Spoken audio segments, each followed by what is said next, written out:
We're here at Beaver Creek, the Precious Metals Summit, and I'm excited to talk to the CEO of a really unique copper asset in Chile. And so I'm joined by Christian Easterday. He's CEO of Hot Chili. How are you? Yeah, I'm really well. Great to be with you. So let's kick it off with your Costa Del Fuego project. It's one of the largest copper resources in the world not owned by a major miner. So given that, I wanted to ask, how did this unique property kind of come together? Tell me the story of Hot Chili. Yeah, well, look, like all overnight successes, it's been 15 years in the making. As you said, that there's not many of these scale projects in the copper sector available outside of the majors. There's a handful of this scale. So this has been a very long concerted effort of consolidation on the coastline to build a very large, low altitude copper production hub. Great, so I wanted to talk about that low altitude. So I noticed that you're at one of the lowest elevations in Chile, and you have major, and you're close to the water as well, and you have water permits in hand. So can you talk to us a little bit about why that's important when you're operating in a jurisdiction like that? Yeah, and look, why it's important is now the type of economic numbers that are coming out of the studies that we've just recently put into the market.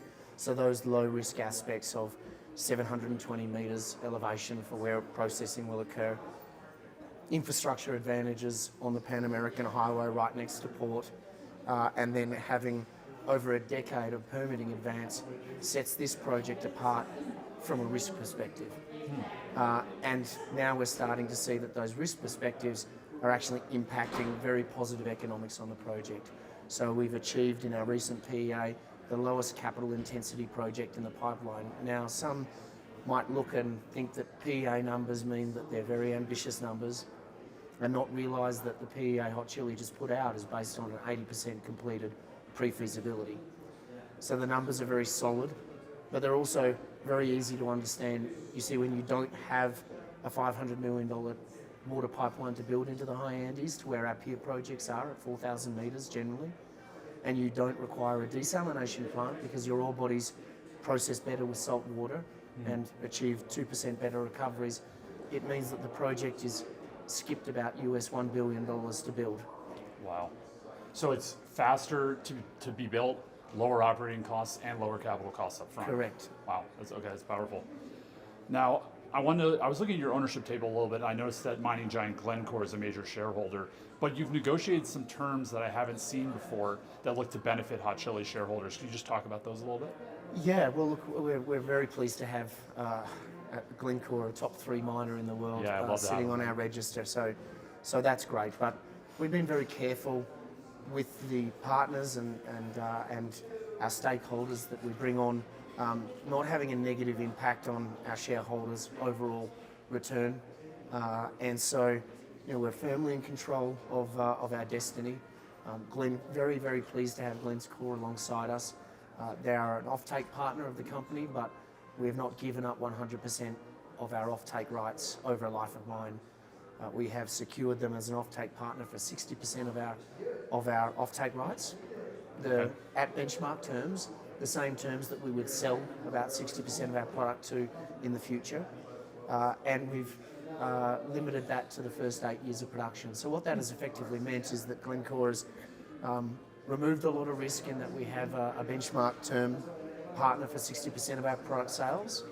And we also have the ability to bring in offtake partners closer to financing for that remaining 40%. And then, of course, after the first 8 years, the project is completely unencumbered. And then the second aspect to the Glencore transaction, which you pointed out, were quite unique terms. Glencore has a director on the board. Mark Jameson has been a significant contributor to our strategy going forward and to the quality of the numbers coming out of our studies with the assistance of Glencore. But they have a board representation and they have offtake rights while they maintain a minimum 7.5% interest in the company. That's interesting, and that's what I haven't seen. Yeah, before. It is, and what that means is that, of course, we don't have a classic bear hug by a major on the company. That means that every other major or every other large mining company doesn't want to talk to us. Of course, if we ever find ourselves in a takeover situation, I guess it means that anybody that gets to a 90% control basis on Hot Chili moves to compulsory acquisition and therefore removes the offtake. So It certainly has a significant advantage for us having such a reputable and large partner as our offtake partner, but it's certainly not something that is detracting from the competitiveness of the company. Great. Okay, that's very helpful to understand how that works. Yeah. So I wanted to talk about your drilling program this year. It's pretty ambitious, 30,000 meters it looks like. I'm just curious, what are you guys hoping to achieve with that? Is part of it maybe upping the production estimates in the PEA, for example? Yeah, well, I think it's always important to have context as to where this project is in its life cycle from discovery through to financing, construction and production. And a lot of people talk about the Lassonde curve. They base their investments around this boring period of development. We as a company and as a board have decided to take advantage of the next 18 months and to see if we can upscale a project that is already very large. There are only, as I say, 5 or 6 projects that are capable of producing 100,000 tonnes per annum of copper production coming in the next decade. We're one of them. But we have the ability to see if through further drilling, through further consolidation in this area, whether we can achieve a 150,000 tonne per annum scale project, deliver that into a pre-feasibility that is largely complete, but finalise that next year, and submit our environmental impact assessment on that at the end of next year. So it's taking advantage of this 18-month period where we were one of the only projects of this scale that was able to be developed in 27, and using that time and now looking to develop and deliver it into production at the first possible chance in 28, in line with the rest of the players of that scale that are coming to market. So we're still a front runner project, but what we're looking to see is, can we be the largest project in the pipeline outside of the majors? And what that drives is a push towards a first quartile cash cost project, which would be very competitive. The other aspects of the project, which you mentioned earlier in your question on water, water has become a very significant focus for the company lately. We have a maritime concession for a 50-year water licence set at this stage at 2,000 litres per second. That water licence can be expanded. We will be a customer of 600 litres a second, potentially 1,000 litres a second, if we upscale the project.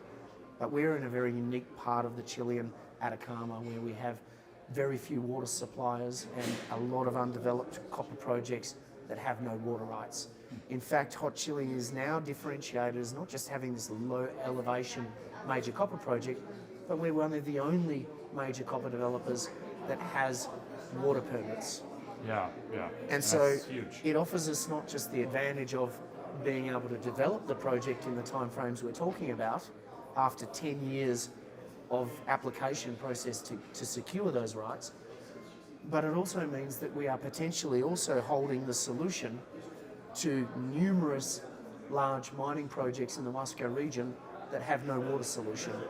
So there's a revenue opportunity there. Exactly. Okay. It most certainly represents a potential large-scale water utility business that Hot Chili controls. Wow, very interesting. So over the coming months this year, we'll be thoroughly investigating the numbers and what that looks like, but it's pretty unique for a copper developer to be talking about not just becoming a major player in the copper scene, but also holding all of the items required to build a multi-billion-dollar utility company in a part of Chile where we have no competitor.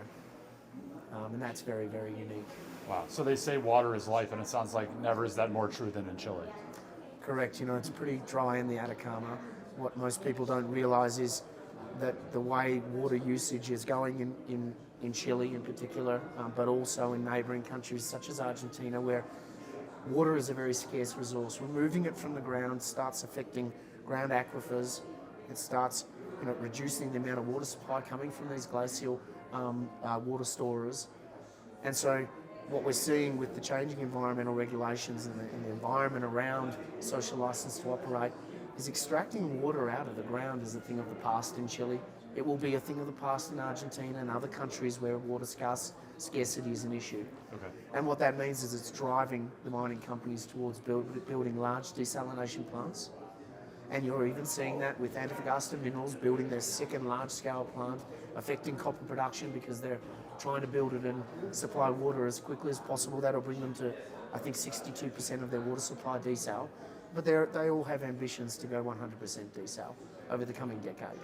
And that is reshaping water usage, water supply, particularly in areas such as Chile. So to be holding the only maritime concession in this part of the coastline is a significant advantage. That would be an understatement.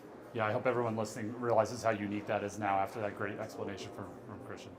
So maybe let's kick things off or end things with, you're fully funded for at least the next 18 months. Kind of, can you just summarize for everyone what are the next milestones we should be looking for? Yeah, very, very simple pathway now that we've done completed 15 years of our marathon 20-year timetable to bring a major copper discovery or hub through to production. So to us, it doesn't feel like a long part of the race left to run. Now that we have the PEA and we've set a baseline on the numbers, it's about trying to optimise that pre-feasibility, which is just sitting paused with about 4 million, 5 million potential at the most left to spend on it. We'll deliver that at the end of next year, which will allow us to deliver our environmental impact assessment. We anticipate a 2-year approval timeframe from the Chilean government, which is the same timeframe we're setting for the completion of our bankable feasibility study. Okay. And also starting to run our parallel engagement process with potential project funding partners.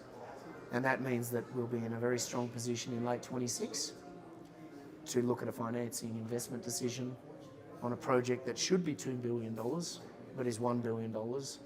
And more importantly, I think that timing of 25, 26 is where we start to see a decline in supply to the market. We'll see the market balance for copper on supply and demand start to shift towards deficit. And I imagine the pinch point for the acknowledgement that this is actually happening, that we are seeing a demand shift for copper that cannot be supplied by the industry. And of course we saw that with iron ore, and we saw that with lithium, and it drove dramatic re-rates of the copper prices, of those commodity prices initially. Yeah. So our timing looks good. You could be hitting a sweet spot there. Where we see this. We're also one of the first in line of the major projects to be coming to the financing table. And so I imagine that the economics are going to be in a very different situation at that point in time. But we're pretty conservative at Hot Chili. We see some other companies being maybe very optimistic and using price assumptions twice what the consensus is and very low discount rates for large-scale projects, maybe not understanding where inflation and cap and model is at the moment. But our economics are quite robust on that basis. We don't need to put in $8 per pound copper to generate the type of numbers that we're looking for. But certainly we do have a view on copper, and we're optimistic about where the price will go. That's great. I think that was a great roundup on Hot Chili. I'd recommend you guys check it out. A very unique asset in the world. There's not many like it. And Christian gave us a good taste of everything, but there's a lot more to dig into. So Christian Easterday, CEO of Hot Chili, thanks for being with us. Great. Thank you.